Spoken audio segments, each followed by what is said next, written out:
അതിപരിശുദ്ധമായ നാമം വാഴ്ത്തപ്പെടുമാറാകട്ടെ. ഹല്ലേലൂയ, സ്തോത്രം.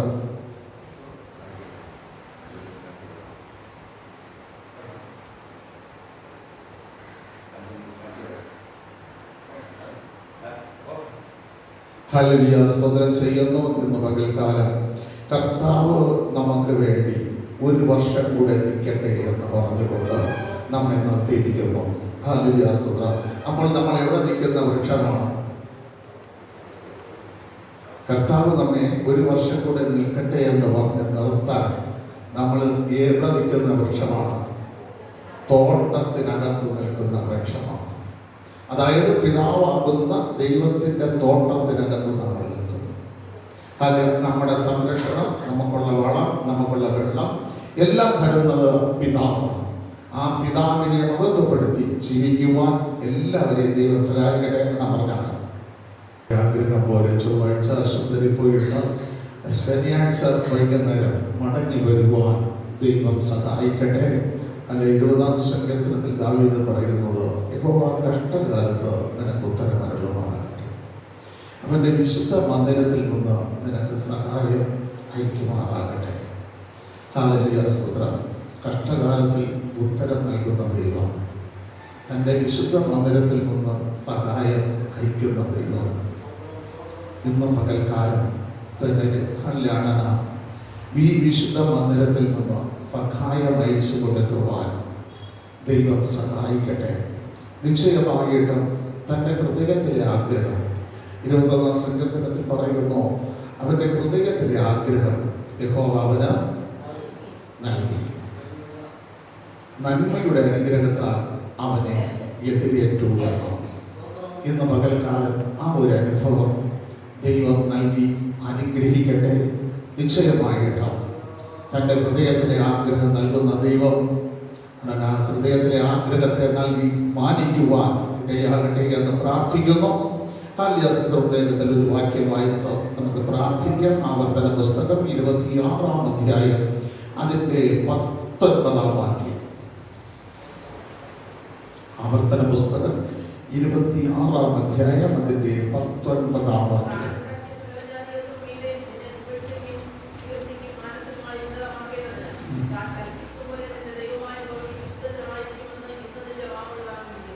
ഹല്ലേലൂയ, സ്തോത്രം ചെയ്യുന്നു. ആവർത്തന പുസ്തകത്തിനകത്ത് സ്തോത്രം ചെയ്യുന്നു. ഈ തിരുവചനം നമ്മൾ വായിച്ചിട്ടുണ്ട്, അത് ശ്രദ്ധിച്ചിട്ടുണ്ടോ എന്ന് എനിക്കറിയില്ല. പക്ഷേ ഈ വചനത്തിനകത്ത് പറയുന്നു, അല്ല, താൻ ഉണ്ടാക്കിയ സകല ജനത്തിനും മീതെ ഹല്ലേലൂയ നിന്നെ പുകഴ്ചയ്ക്കും കീർത്തിക്കും മാനത്തിനും ഉന്നതമാക്കേണ്ടതിന് താൻ കൽപ്പിച്ചതുപോലെ നിന്റെ ദൈവമായ യഹോവയ്ക്ക് വിശുദ്ധ ജനമായിരിക്കണം. അപ്പൊ ദൈവം ഇവിടെ എഴുതിയിരിക്കുന്നത്, സകല ജാതികൾക്കും മീതെ നിന്നെ പുകഴ്ചയാക്കാനും കീർത്തിക്കുവാനും മാനത്തിനും ഉന്നതമാക്കാനും നീ എന്തായിരിക്കണം? വിശുദ്ധ ജനമായിരിക്കണം. ഹല്ലേലൂയ, സ്തോത്രം. വിശുദ്ധീകരണം കൂടാതെ ആർക്കും ദൈവത്തെ പ്രസാദിപ്പിക്കാൻ കഴിയില്ല. ഹല്ലേലൂയ, സ്തോത്രം. അതുകൊണ്ട് നീ വിശുദ്ധ ജനമായിരിക്കണം. ഇതിനെ വാമൊഴി വാങ്ങിച്ചിരിക്കുന്നു എന്നാണ്. വാമൊഴി എന്ന് പറയുന്നത് വായിലെ വാക്കുകളാലുള്ള സാക്ഷ്യം വാങ്ങിച്ചിരിക്കുന്നു. എവിടെ വെച്ചാണ് നമ്മൾ ഈ സാക്ഷ്യം പറഞ്ഞത്? സ്നാനക്കടവിൽ വെച്ച്. ഞാൻ വിശുദ്ധ ജനമായിരുന്നു കൊള്ളാമെന്ന് നമ്മൾ സാക്ഷ്യം പറഞ്ഞു. ഹല്ലേലൂയ, സ്തോത്രം. കർത്താവ് മടങ്ങി വരുന്നത് വരെയും കർത്താവ് താൻ ഗംഭീരനാദത്തോടും പ്രധാന ദൂതന്റെ ശബ്ദത്തോടും മധ്യാകാശത്തിൽ വെളിപ്പെടുമ്പോൾ കർത്താവിന് വേണ്ടി കാത്തു നിൽക്കുന്ന ഒരു കൂട്ടം ജനമാകുന്നവരുടെ കൂട്ടത്തിൽ ഞാൻ ഇരുന്നു കൊള്ളാമെന്ന് ആദ്യ സ്നാനക്കടവിൽ വെച്ച് നമ്മൾ വാമൊഴി കൊടുത്തു. ഈ നമ്മൾ ഒരു ഊണിന് വേണ്ടി ജ്യേഷ്ഠാവകാശം നഷ്ടപ്പെടുത്തിയ യേശാവിനെ പോലെ അല്ല, വല്ല കയ്പും മുളച്ച് കൃപ നഷ്ടപ്പെടുത്തി കളയുന്നത്. ഹല്ലേലൂയ, സ്തോത്രം. അപ്പൊ ഒരു ഊണിന് വേണ്ടിയാണ് തന്റെ ജ്യേഷ്ഠാവകാശം അവനുണ്ടായിരുന്ന അനുഗ്രഹം എന്ത് ചെയ്തത്? നഷ്ടപ്പെടുത്തിയത്. അതുപോലെ ഇരിക്കാതിരിക്കാൻ ഒന്ന്, മീതെ, സകല ജാതികൾക്കും മീതെ. ആ സെന്റൻസിൽ തന്നെ ഒരു കാര്യം ഞാൻ നിങ്ങളോട് പറയാം. യെശയ്യാ പ്രവാചകന്റെ പുസ്തകം 37-ാം അധ്യായം അതിന്റെ 31-ാം വാക്യം ഒന്ന് വായിച്ചു.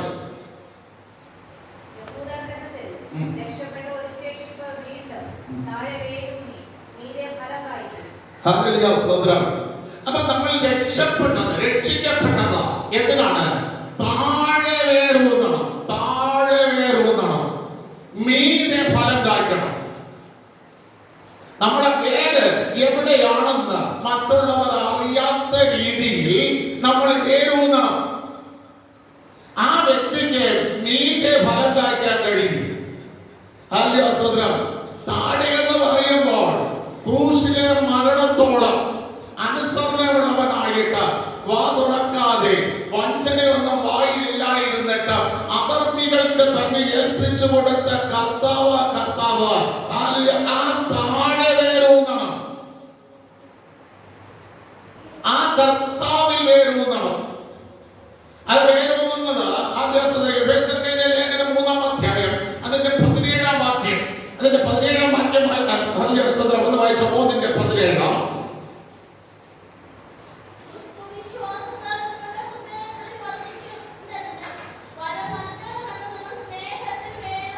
നോക്കണമേ, ഒന്ന് ക്രിസ്തുവിന്റെ വിശ്വാസം, രണ്ട് ക്രിസ്തുവിന്റെ സ്നേഹത്തിൽ വേരൂന്നണം. എങ്കിൽ മാത്രമേ നമുക്ക് അടിസ്ഥാനമുള്ളവരായി നമ്മൾ മാറുകയുള്ളൂ. അടിസ്ഥാനമില്ല എങ്കിൽ നമ്മൾ ഒരിടവും എത്തൂല, ഒരു പണിയും പൂർത്തിയാകില്ല. നമ്മുടെ ജീവിതത്തിനകത്ത് ഒന്ന് ക്രിസ്തുവിനുള്ള വിശ്വാസം, രണ്ട് സ്നേഹത്തിൽ വേരൂന്നി അടിസ്ഥാനപ്പെട്ടവരായി അവർക്ക് മാത്രമേ മീതെ ഫലം കായ്ക്കാൻ കഴിയൂ. ഹല്ലേലൂയ, സ്തോത്രം. അടുത്ത വായിച്ചോ.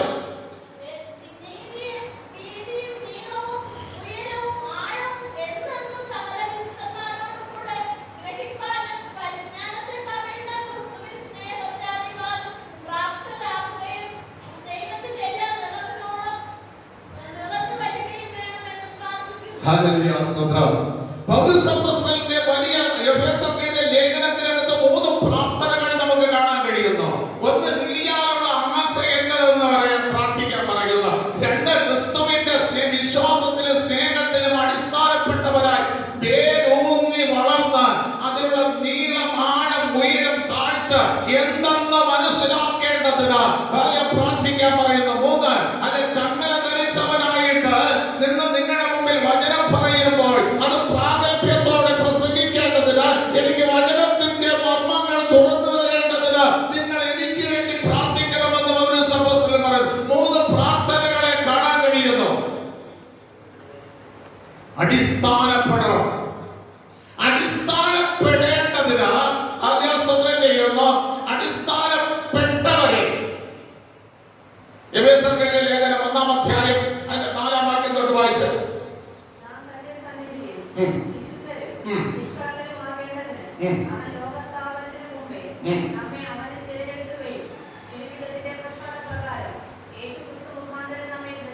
നോക്കണമേ, അടിസ്ഥാനത്തിൽ പേരൂന്നിയവരെ ദൈവം അടുത്ത് ചെയ്യുന്നത് ലോകസ്ഥാപനത്തിന് മുമ്പേയുള്ള തെരഞ്ഞെടുപ്പിൽ നമ്മളെ ഉൾപ്പെടുത്തുകയാണ്.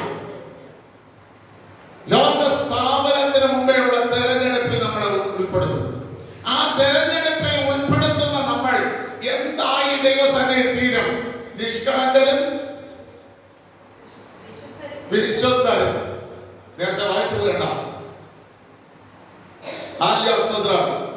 അടിസ്ഥാനപ്പെട്ട് കഴിഞ്ഞാൽ അടുത്ത തെരഞ്ഞെടുപ്പ് ദൈവസന്നിധിയിൽ നിഷ്കളങ്കരാകാൻ, വിശുദ്ധരാകാൻ. എന്തിനാണ് നിഷ്കളങ്കരാക്കുന്നത്?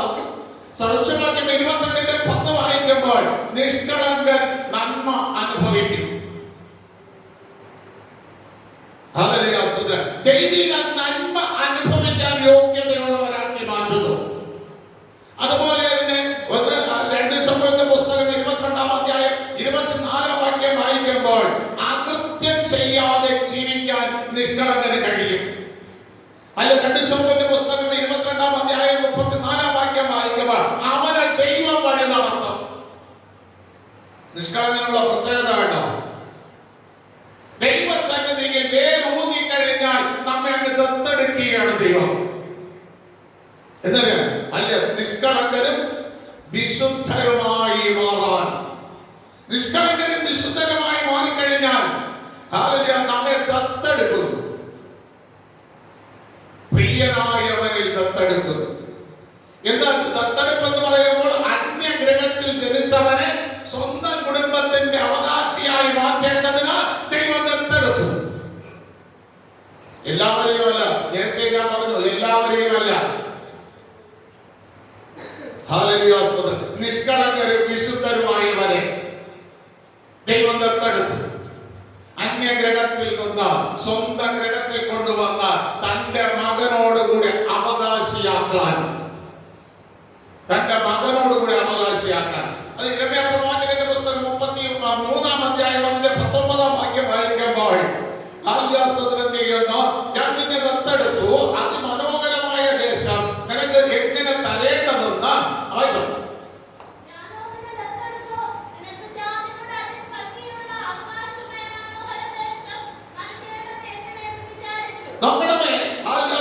ജാതികളുടെ അതിമനോഹരമായ ദേശം തരേണ്ടത് എങ്ങനെയെന്ന് ഞാൻ വിചാരിച്ചുകൊണ്ടിരിക്കുന്നു. അതിന് നീ എന്ത് ചെയ്യണം? പിതാവേ എന്ന് വിളിക്കണം. എന്നെ വിട്ടു മാറുകയും ചെയ്യരുത്. ഹല്ലേലൂയ. മതി, നീ പിതാവേ എന്ന് വിളിക്കണം. മത്തായി സുവിശേഷം 23-ൽ കർത്താവ് പറഞ്ഞു, ഹല്ലേലൂയ സഹോദരൻ, നിങ്ങൾ ഭൂമിയിൽ ആരെയും പിതാവേ എന്ന് വിളിക്കരുത്. പിതാവ് ഒരുവൻ അത്രേ, അത് നമ്മുടെ ദൈവം അത്രേ. ആ പിതാവേ എന്ന് വിളിക്കണം. അപ്പൊ എനിക്ക് ഒന്നിനും കഴിയില്ല, എനിക്ക് കരുതാൻ കഴിയില്ല, എന്റെ നട എനിക്ക് സ്വയമായിട്ടൊന്നും ചെയ്യാൻ കഴിയില്ല പിതാവേ എന്ന് നീ വിളിച്ചുകൊണ്ട് അവന്റെ ദൈവസന്നിധിയിൽ അവനെ വിട്ടുമാറാതെ നിൽക്കാൻ ദൈവം ആഗ്രഹിച്ചു. പിതാവേ എന്ന് വിളിക്കണം. ആ ജാതികളുടെ അതിമനോഹരമായ ദേശം നിനക്ക് അവകാശമാക്കി തരേണ്ടതിന്. ഹല്ലേലൂയ സ്തോത്രം.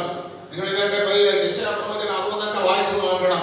ജാതികളുടെ സമ്പത്ത് നിന്റെ അടുക്കലേക്ക് വരേണ്ടതിന് നീ വാതിൽ തുറന്നിട്ടിരിക്കാനാ പറയുന്നത്. നിനക്ക് നിന്റെ മതിലുകളെ അവര് പണിയും, നിനക്ക് വീട് അവര് വെച്ച് തരും. നീ ഒരു പൈസ ചെലവാക്കാതെ ചെയ്തു തരും, അവര് വെച്ച് തരും. പക്ഷെ നീ ദൈവ പൈതലായിരിക്കണം, നിഷ്കളങ്കതയുള്ളവനായിരിക്കണം, വിശുദ്ധിയുള്ളവനായിരിക്കണം. എങ്കിൽ അവര് നിനക്ക് വെച്ച് തരും. ഹല്ലേലൂയ സ്തോത്രം. അത് ദൈവത്തിന്റെ പുകഴ്ച നിന്നിൽ വരാൻ, അത് ദൈവത്തിന്റെ പുകഴ്ച നിന്നിൽ വരാൻ. റോമാലേഖനം 8-ാം അധ്യായം അതിന്റെ 14-ാം വാക്യം തൊട്ടൊന്ന് വായിച്ചു.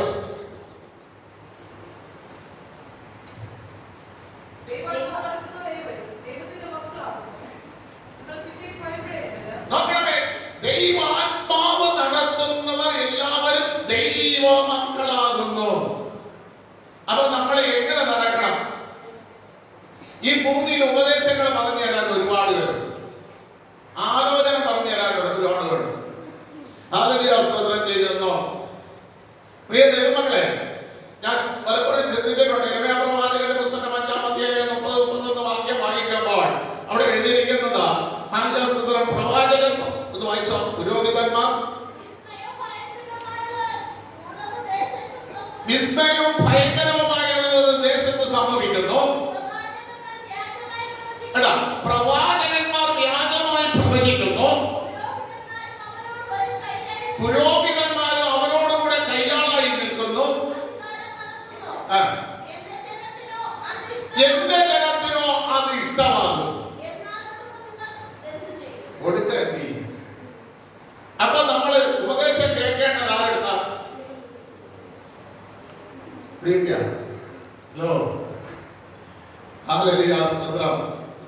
പ്രവാചകന്മാരും പുരോഹിതന്മാരും കൈക്കൂലി വാങ്ങി പ്രവചിക്കുമെന്ന്. അതെന്റെ ജനത്തിന് വ്യക്തിത്വമാകും. ഹല്ലേലൂയ, സ്തോത്രം. നിങ്ങൾക്കറിയാം പ്രിയ ദൈവമക്കളെ, ഹല്ലേലൂയ, സ്തോത്രം. ഈ വർഷം ഈ 2024 13,080 പേര് വഴിയിൽ വെച്ച് മരിച്ചു. വീട്ടിൽ നിന്ന് ഇറങ്ങിപ്പോയി തിരിച്ചു വരാം എന്ന പ്രതീക്ഷയിൽ പോയ വ്യക്തികൾ 13,080 പേര് എന്ത് ചെയ്തു? വഴിയിൽ വെച്ച അപകടങ്ങളിൽ മരിച്ചു. ഹല്ലേലൂയ, സ്തോത്രം. എന്തേ ഇവരെല്ലാം ഈ ലോകത്തുണ്ടായിരുന്നത് അത് സംഭവിക്കും, ഇത് സംഭവിക്കും, ഇതൊന്നും കാണാതെ പോകുന്നു? ഒരു സഭയിൽ 4 പേര് ഒരു ദിവസം മരിച്ചു. 4 പേര് അപകടത്തിൽ മരിച്ചു. 2 അപകടങ്ങളിൽ കൂടെ 4 പേര് മരിച്ചു. ദൈവിക ആലോചന ചോദിച്ച് ജീവിതത്തിൽ മുമ്പോട്ട് പോകാൻ നമ്മൾ ശ്രമിക്കണം. ദൈവിക ആലോചന അത് ഒരു പ്രവാചകന്റെ കയ്യിലല്ല. പുതിയ നിയമം പഴയ നിയമത്തിൽ പ്രവാചകന്റെ കയ്യിൽ ദൈവം കൊടുത്തു.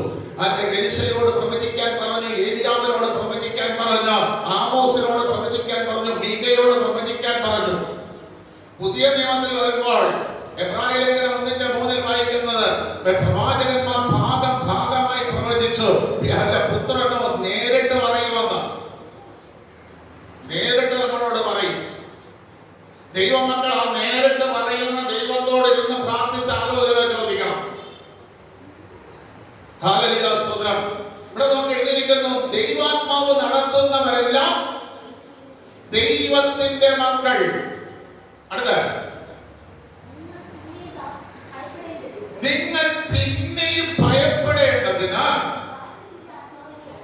ദാസ്യത്തിന്റെ ആത്മാവിനെയല്ല, അപ്പാ പിതാവേ എന്ന് വിളിക്കുന്ന സ്വപുത്രന്റെ ആത്മാവിനെ അത്രേ പ്രാപിച്ചത്.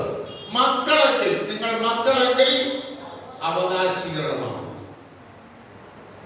അപ്പൊ നിങ്ങൾ തീരുമാനിക്കണം. ആലര്യാസ്ത്രം ചെയ്യുന്നു, നമ്മളെ ദൈവം ദത്തെടുത്തു കൊണ്ടുവന്നു. നമ്മൾ മക്കളാണെന്നുള്ള ഉറപ്പ്. ഞാൻ ദൈവത്തിന്റെ മോനാണ്, ഞാൻ ദൈവത്തിന്റെ പൈതലാണ് എന്നൊരു ഉറപ്പ് നിങ്ങൾക്ക് വേണം. ഹല്ലേലൂയ, സ്തോത്രം. ഒന്ന് യോഹന്നാന്റെ പുസ്തകം 3-ാം അധ്യായം 27-ാം വാക്യം നമ്മൾ വായിക്കുമ്പോൾ എഴുതിയിരിക്കുന്നത്, അവനാൽ പ്രാപിച്ച അഭിഷേകം നിങ്ങളുടെ മേൽ ഉള്ളത് കൊണ്ട് നിങ്ങൾക്ക് ആരും നിങ്ങളെ ഉപദേശിക്കേണ്ട കാര്യം. മനസ്സിലായ? നമ്മൾ ആ ഉപദേശത്തിൽ നീങ്ങും, ദൈവിക ഉപദേശത്തിൽ നീങ്ങും. ആരും ഉപദേശിക്കേണ്ട കാര്യമില്ല. ആത്മാവ് നമ്മളിൽ ഉണ്ടോ, ആ അഭിഷേകം ഇന്ന് നിലനിൽക്കുന്നുണ്ടോ എന്ന് നിങ്ങളൊന്ന് ചിന്തിച്ച്. ആ അഭിഷേകം, ദൈവാത്മാവ് നടത്തുന്ന അഭിഷേകം, ദൈവം ആലോചന പറഞ്ഞു തരുന്ന അഭിഷേകം. ഹല്ലേലൂയ, സ്തോത്രം. നമ്മൾ മറ്റൊരുത്തന്റെ മുമ്പിൽ ചെന്ന് തല കുനിച്ച് ഹല്ലേലൂയ നിന്ന് കൊടുക്കരുത്. നിന്ന് കൊടുത്താൽ അവൻ തോന്നുന്ന കാര്യം നിങ്ങൾക്ക് പറഞ്ഞുതരും. പക്ഷെ ദൈവത്തോട് ചോദിച്ചാൽ ദൈവം നിങ്ങൾക്ക് വേണ്ടുന്ന കാര്യങ്ങളെ എന്ത് ചെയ്തു തരും? പറഞ്ഞു തരും. അങ്ങനെ ദൈവമക്കളായി നിങ്ങൾ മാറിയാൽ, ദൈവമക്കളായി മാറിയാൽ, യെശയ്യാ പ്രവാചകന്റെ പുസ്തകം 52-ാം അധ്യായം 12-ാം വാക്യം അവിടെ എങ്ങനെ എഴുതിയിരിക്കുന്നു ഒന്ന് വായിച്ചു. അവൻ അവരെ വിശുദ്ധ ജനമെന്നും യഹോവയുടെ വിമുക്തന്മാർ ഭടന്മാരെന്നും വിളിക്കും.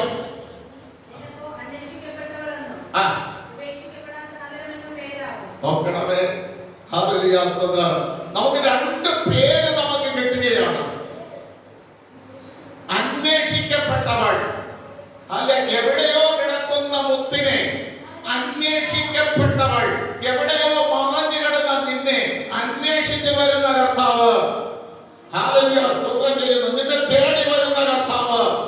നോക്കണമേ, ഹാഗറിന്റെ ഓട്ടം സാറയിൽ നിന്ന് നിന്ന് അനുഭവിച്ച, അതിന്റെ പീഡനം അനുഭവിച്ച, അതിന്റെ 10 വർഷങ്ങൾ കൊണ്ട് സാറയെ ഹാഗറിനെ ഉപദ്രവിച്ച വർദ്ധിച്ചുകൊണ്ടേയിരുന്നു. എന്നാൽ ഒരു ചെറിയ നന്മ അവളെ ജീവിതത്തിൽ അബ്രഹാമിന്റെ തലമുറയെ വഹിക്കത്തക്ക ഒരു അഭിമാനം അവൾക്ക് വന്നപ്പോൾ അവൾക്ക് വീട് വിട്ടിറങ്ങേണ്ടി വന്നു. ഇസ്രായേലിൽ നിന്ന് വന്നപ്പോൾ ദൈവം കണ്ടു. അബ്രഹാമിന്റെ വീട്ടിൽ 10 വർഷം പാർത്തപ്പോൾ ദൈവം കണ്ടു. അവിടെ നിന്ന് ഇറങ്ങിയപ്പോഴും ദൈവം കണ്ടു. അവൻ ശൂർ മരുഭൂമിയിൽ ചെന്നിരുന്നപ്പോഴും ദൈവം കണ്ടു. മനസ്സിലായോ നിങ്ങൾക്ക്?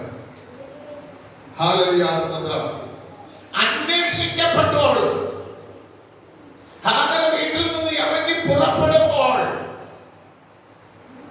താൻ വിളിച്ച വേർതിരിക്കപ്പെട്ടവന്റെ ഉദരഫലത്തെയാണ് അവൾ ചുമക്കുന്നത്. ദൈവത്താൽ വിളിക്കപ്പെട്ടവന്റെ തലമുറയാണ് അവൾ ചുമക്കുന്നത്. അതുകൊണ്ട് ദൈവം അവളെ കണ്ടു. ഉപേക്ഷിക്കപ്പെടാനല്ല അവളെ ദൈവം തെരഞ്ഞെടുത്തത്, ഒരു നിയമമാക്കിയ. പൗലോസ് പറയുന്ന 2 നിയമങ്ങളാണ്. സാറയും ഹാഗറും 2 നിയമങ്ങളാണ്. അതിൽ ഒരു നിയമമാക്കാൻ അവളെ ദൈവം എന്ത് ചെയ്തു? കണ്ടു. എത്ര പേര് തള്ളിയാലും പ്രിയ ദൈവമക്കളെ, നിന്നെ അന്വേഷിക്കപ്പെടുന്നുള്ളൊരു പേര് നിനക്ക് വരണമെങ്കിൽ ദൈവാത്മാവ് നിന്നെ നടത്തണം. ദൈവാത്മാവ് നടത്തണം. ഉപേക്ഷിക്കപ്പെടാത്തവൾ ഹല്ലേലൂയ സ്തോത്രം ചെയ്യുന്നു. ഞാൻ പറയട്ടെ, മറിയയുടെ മേൽ എന്റെ ദൈവം പരിശുദ്ധാത്മാവിനെ നിഴലിട്ടു. അത്യുന്നതന്റെ ശക്തി പകർന്നു കൊടുത്തു. ശരിയാ. പക്ഷേ ഇപ്പോൾ ഭർത്താവില്ലാതെയാണ് അവൾ എത്തിയിരിക്കുന്നത്, ഗർഭിണിയായിരിക്കുന്നത്. അല്ല, നിശ്ചയിക്കപ്പെട്ട യോസേഫ് അവളെ രഹസ്യത്തിൽ ഉപേക്ഷിക്കാൻ തീരുമാനിച്ചു. ആ തീരുമാനത്തെ റദ്ദാക്കാൻ ദൈവം രാത്രിയെ യോസേഫിനോട് ഇടപെട്ടു. ഉപേക്ഷിച്ചോ ദൈവം? ദൈവാത്മാവ് നിന്നെ നടത്തുന്നു എങ്കിൽ, ദൈവാത്മാവ് നിന്നെ കരം പിടിച്ചിട്ടുണ്ടെങ്കിൽ നിന്നെ ഒരിക്കലും ദൈവം ഉപേക്ഷിക്കില്ല. ഹല്ലേലൂയ സ്തോത്രം. നീ ദൈവമൈതലാണ്. നീ ഉപേക്ഷിക്കപ്പെടാത്തവളാണ്. നീ ഉപേക്ഷിക്കപ്പെടാത്തവനാണ്. നിന്നെ അന്വേഷിക്കാൻ ദൈവം കൽപ്പിച്ചിരിക്കുകയാണ്. കർത്താവ് പറഞ്ഞു, ഒരു മാതാവിന് 10 ബ്രഹ്മ കൊടുത്തു, അതിൽ 1 നഷ്ടപ്പെട്ടു. നഷ്ടപ്പെട്ട ആ മാതാവ് ആദ്യം ചെയ്തത് വെള്ളത്തിൽ കത്തിച്ചു വെച്ചു. ഏത് വന്നാലേ ഈ നഷ്ടപ്പെട്ടതിനെ തിരിച്ചു കിട്ടുകയുള്ളൂ? വെളിച്ചം വന്നാലേ അല്ലേ? ഒരുത്തൻ വെട്ടേറ്റ് താഴെ വീഴുന്നപ്പോൾ ഭൂമി മുഴുവൻ അന്ധകാരമാക്കി. അവൻ ഭൂമിയെ പാഴാക്കി, അവൻ ശൂന്യമാക്കി. ഇതിനെ ഇത്രയും മാറ്റം ചെയ്യാൻ, പാഴായതിനെ നല്ലതാക്കാൻ, ശൂന്യമായതിനെ പണിയാൻ, അന്ധകാരത്തെ മാറ്റാൻ, അതിനകത്ത് ദൈവം പറഞ്ഞത് വെളിച്ചമുണ്ടാകട്ടെ. ഈ 2025 നമ്മൾ പ്രവേശിച്ചിരിക്കുമ്പോൾ നമ്മുടെ ജീവിതത്തിൽ എന്തെങ്കിലും ശൂന്യമായിട്ടുണ്ടെങ്കിൽ, എന്തെങ്കിലും പാഴായി പോയിട്ടുണ്ടെങ്കിൽ അതിനകത്ത് വെളിച്ചം ഉദിക്കണം. അതിനകത്ത് വെളിച്ചം ഉദിക്കണം. പാഴിനെ മാറ്റാൻ, ശൂന്യതയെ മാറ്റാൻ, നിന്നെ നല്ലതാക്കി മാറ്റാൻ. ഹല്ലേലൂയ സ്തോത്രം. ഇതിനു വേണ്ടി ഏൽപ്പിച്ച് ഈ 2025 ഏൽപ്പിച്ചു കൊടുക്കണം. ഒടുക്കത്തിലല്ല. തുടങ്ങിയത് കണ്ണുനീരോടാണ്. കഴിഞ്ഞ വർഷത്തിൽ നമുക്ക് പ്രാപിക്കാൻ കഴിയാത്ത പ്രതികൂലങ്ങൾ ഉണ്ടായിരുന്നു. അതിന്റെ ദുഃഖത്തിലാണ് നമ്മൾ 2025 പ്രവേശിച്ചിരിക്കുന്നത്. 25 അവസാനം നന്നായിരിക്കണം. ആരംഭത്തേക്കാൾ അവസാനം നന്നായിരിക്കണം. അതിനുവേണ്ടി നമ്മൾ പ്രാർത്ഥിച്ചു തുടങ്ങണം. കർത്താവേ, 2025 അവസാനം 31-ാം തീയതി ഞാൻ സാക്ഷി പറയുന്നത് ദുഃഖത്തോടെ ആകരുത്, മനപ്രയാസത്തോടെ ആകരുത്. ഈ വർഷം അതുകൊണ്ട് എന്നെ നീ വഴി നടത്തണം, നിന്റെ ആത്മാവെന്ന വഴി നടത്തണം. എന്നെ അന്വേഷിക്കപ്പെട്ടവളാക്കി മാറ്റണം, എന്നെ ഉപേക്ഷിക്കപ്പെടാത്തവനാക്കി മാറ്റണം, ദൈവത്തിന് പ്രീതിയുള്ള ഒരു മകനാക്കി മാറ്റണം, ദൈവത്തിന് പ്രീതിയുള്ള ഒരു മകളാക്കി മാറ്റണം. എന്റെ വലം കൈയുടെ അനുഗ്രഹം എനിക്ക് തരണം. അല്ലേ? എഫ്രൈം വലം കൈയുടെ പുത്രൻ, അവരെ കുറിച്ച് പറയുന്നു, അയ്യോ എഫ്രൈമേ, നിന്നെ ചൊല്ലി എന്റെ ഹൃദയം ഉരുകുന്നു. നീ എനിക്ക് ഓമനക്കുട്ടി, വാത്സല്യ പുത്രൻ, ഞാൻ നിനക്ക് എന്ത് ചെയ്തു തരേണ്ടു എന്ന ചോദ്യവുമായിട്ട് കർത്താവ് നമ്മുടെ അടുക്കലേക്ക് വരണം. എന്നെ ഉപേക്ഷിക്കരുത്. ഹല്ലേലൂയ, സ്തോത്രം. യെശയ്യാ 51:11 വായിക്കും.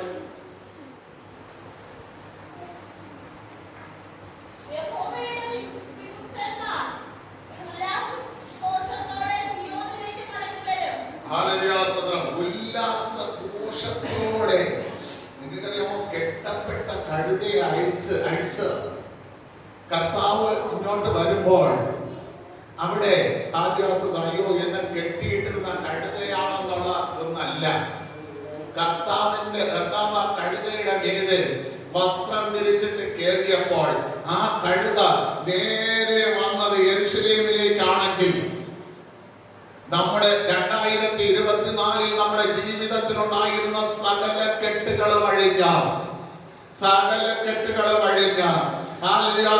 ദൈവത്തിന്റെ ഉല്ലാസഘോഷത്തോട് ആലയത്തിലേക്ക് കടന്നു വരുവാൻ കർത്താവെ എനിക്കുന്ന പകൽക്കാലം ഒരു കൃപ തരണമേ എന്ന് ആരെല്ലാം ആത്മാർത്ഥമായി പ്രാർത്ഥിക്കുന്നു, അവന്റെ മേലെ ദൈവത്തിന്റെ അഭിഷേകം ഇറങ്ങ്, അവന്റെ മേലെ ദൈവത്തിന്റെ വാഗ്ദത്തം ഇറങ്ങ്, അവന്റെ മേലെ ദൈവത്തിന്റെ കരുണ ഇറങ്ങ്. ഹല്ലേലൂയ, സ്തോത്രം ചെയ്യുന്നു. ഞാൻ ഉല്ലാസഘോഷത്തോടെ എന്ന് ഞാൻ വന്നത് 2024 വന്നത് ഞാൻ കെട്ടപ്പെട്ട അവസ്ഥയിലായിരുന്നു, എനിക്ക് ചലിക്കാൻ കഴിയാത്തൊരവസ്ഥയിലായിരുന്നു, ഞാൻ വേദനിക്കുന്ന ഒരു അവസ്ഥയിലായിരുന്നു. എന്റെ കർത്താവിനെ മഹത്വപ്പെടുത്തുവാൻ ഞാൻ ആലയത്തിൽ വന്നത്. പക്ഷേ 2025 ഞാൻ അങ്ങനെയല്ല. കർത്താവേ, ആഘോഷത്തോടുകൂടി, സന്തോഷത്തോടുകൂടി, ഉല്ലാസത്തോടുകൂടി എനിക്ക് കർത്താവിനെ ആരാധിക്കേണ്ടതിന് കർത്താവേ, എന്നിലുള്ള കെട്ടുകൾ സകലതും അഴിച്ചു മാറ്റി എന്നെ വിശുദ്ധ ജനമെന്നുള്ള ഒരു വാമൊഴി തന്നിടമേ. ഹല്ലേലൂയ, ഹല്ലേലൂയ, ഹല്ലേലൂയ, സ്തോത്രം ചെയ്യുന്നു. നമുക്ക് തിരുവചനം പറയുന്നു. അടുത്ത വാക്യം വായിച്ചേ. നിത്യാനന്ദം അവരുടെ തലയിലിരിക്കും. ഒരു ദിവസത്തെ സന്തോഷമല്ല, 2 ദിവസത്തെ സന്തോഷമല്ല, 5 മാസത്തെ സന്തോഷമല്ല, നിത്യാനന്ദം. എന്നും നിന്റെ ജീവിതത്തിൽ ആനന്ദം ഉണ്ടാകാം. ഹല്ലേലൂയ. ഈ 2025 നമുക്ക് അങ്ങനെയായി മാറട്ടെ. ഹല്ലേലൂയ, സ്തോത്രം ചെയ്യുന്നു. നിത്യാനന്ദം അവരുടെ മേലുണ്ടാകും. അവർ ആനന്ദവും സന്തോഷവും പ്രാപിക്കും. ഹല്ലേലൂയ, സ്തോത്രം. ദുഃഖവും നരകവും ഓടിപ്പോകും. ഹല്ലേലൂയ, സ്തോത്രം. ഇന്ന് പകൽക്കാലം ഇത് ആഗ്രഹിക്കുന്ന എത്ര പേരുണ്ട്? ഹല്ലേലൂയ, സ്തോത്രം. ഹല്ലേലൂയ, സ്തോത്രം ചെയ്യുന്നു. ദുഃഖവും ഞരക്കവും ഈ വർഷത്തിൽ നിങ്ങളുടെ മുമ്പിൽ നിന്ന് ഓടിപ്പോകട്ടെ. അവിടെ സന്തോഷങ്ങൾ മാത്രം ഒലിച്ചു വരട്ടെ. ഹല്ലേലൂയ, സ്തോത്രം ചെയ്യുന്നു. തിരുവചനം പറയുന്നത് പോലെ ആവർത്തന 28 പറയുന്നു, ഇന്ന് നീ എന്റെ വാക്ക് ശ്രദ്ധ വച്ച് കേൾക്കുന്നു എങ്കിൽ നിനക്ക് ഈ വിധമായ അനുഗ്രഹങ്ങൾ ഉണ്ടാകുമെന്ന്. 28 വാക്യം പറയുന്ന, നീ അവന്റെ വിശുദ്ധ ജനമായതുകൊണ്ട് നിന്നെ സർവ്വത്തിലും ദൈവം അനുഗ്രഹിക്കുമെന്ന്. ഇന്ന് പകൽക്കാലം ലേഖനം പറയുന്ന അശുദ്ധമായതൊന്നും നിങ്ങൾ തുടരുക, അവിടെ വിട്ട് നിങ്ങൾ പുറപ്പെട്ടു പോകുകയും നിങ്ങൾ ദൈവത്തിന്റെ വിശുദ്ധ മന്ദിരമാണെന്ന്, വിശുദ്ധമാണെന്ന്. ഇന്ന് പകൽക്കാലം ആ വിശുദ്ധി എനിക്ക് തരണമേ കർത്താവേ. ഞാൻ പ്രാപിക്കേണ്ട പുകഴ്ച ഞാൻ പ്രാപിക്കട്ടെ, ഞാൻ പ്രാപിക്കേണ്ട കീർത്തി ഞാൻ പ്രാപിക്കട്ടെ. എനിക്ക് വരേണ്ട മാനം എനിക്ക് വരട്ടെ. എന്റെ ജാതികളുടെ ഇടയിൽ എന്റെ ഉന്നതനാകുന്ന ഒരു ദൈവം സാധിക്കുക എന്റെ മേൽ പകരണമേ എന്ന് എത്ര പേർ ആത്മാർത്ഥതയോടെ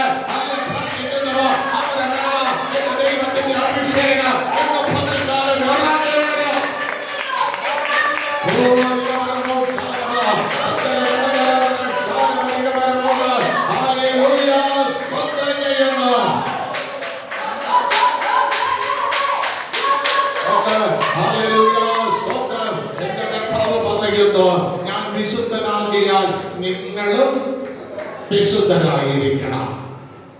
നിങ്ങൾ വിശുദ്ധരായിരിക്കണം. കാരണം വിശ്വസിക്കുന്ന നിങ്ങൾക്ക് അതിൽ ഒരു മാന്യത ദൈവം വെച്ചിട്ടുണ്ട്.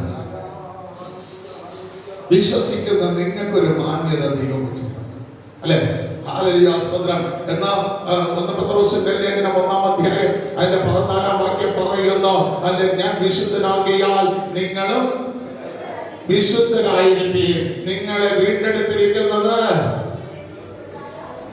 അല്ല വെള്ളി, പൊന്ന് മുതലായ അഴിഞ്ഞു പോകുന്ന വസ്തുക്കൾ കൊണ്ടല്ല, ക്രിസ്തുവിന്റെ നിർദോഷമായ രക്തം കൊണ്ടത്രേ നിങ്ങളെ വീണ്ടെടുത്തിരിക്കുന്നത്. ആ വീണ്ടെടുത്തിരിക്കുന്ന നിങ്ങൾ അല്ല 1 പത്രോസിന്റെ ലേഖനം 2:5 വായിക്കുമ്പോൾ, ജീവനുള്ള കല്ലുകളായിട്ട് നിങ്ങൾ അവന്റെ അടുക്കൽ വന്നിട്ട് നിങ്ങൾ ആത്മീയ ഗ്രഹമാണെന്ന് അതിന്റെ 7-ാം വാക്യം വായിക്കുമ്പോൾ, വിശ്വസിക്കുന്ന നിങ്ങൾക്കൊരു മാന്യതയുണ്ട്. ഇന്ന് പകൽക്കാലം ആ മാന്യത ഈ വർഷത്തിൽ കർത്താവേ എനിക്ക് തരണമേ. ഞാൻ വിശ്വസിച്ചുകൊണ്ട് നിന്റെ ആലയത്തിൽ വന്നിരിക്കുകയാണ്. വർഷങ്ങൾ കൊണ്ട് ഞാൻ നിന്നെ വിശ്വസിക്കുന്നു. പക്ഷെ എന്റെ ദേശത്ത് എനിക്കൊരു മാന്യതയില്ല, എന്റെ വീട്ടിൽ എനിക്കൊരു മാന്യതയില്ല, എന്റെ കുടുംബത്തിനകത്ത് എനിക്കൊരു മാന്യതയില്ല, എന്റെ ജോലി സ്ഥലത്ത് എനിക്കൊരു മാന്യതയില്ല. പക്ഷേ കർത്താവേ, എന്റെ പകൽക്കാലം ഈ ദൂത് ഞാൻ ഏറ്റെടുക്കുന്നു. എന്നതിൽ മാന്യതയാക്കി മാത്രമേ വിശ്വസിക്കുന്ന എന്നതിൽ മാന്യതയാക്കി മാത്രമേ. ഓ ഹല്ലേലൂയ, ഹല്ലേലൂയ. എന്നെ വിശ്വസിക്കുന്ന എന്നതിൽ ഒരു മാന്യതയാക്കി മാറ്റണം. ഓ ഹല്ലേലൂയ, സ്തോത്രം ചെയ്യുന്നു.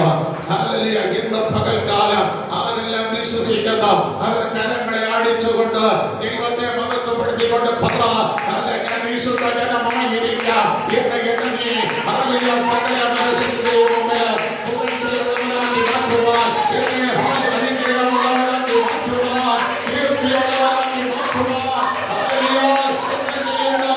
ഇന്ന് പകൽക്കാലം ഏറ്റെടുത്ത പ്രാർത്ഥന അഭിഷേകത്തോടെ ഹല്ലേലൂയ, ഹല്ലേലൂയ, ഹല്ലേലൂയ, ഹല്ലേലൂയ സ്തോത്രം ചെയ്യുന്നു.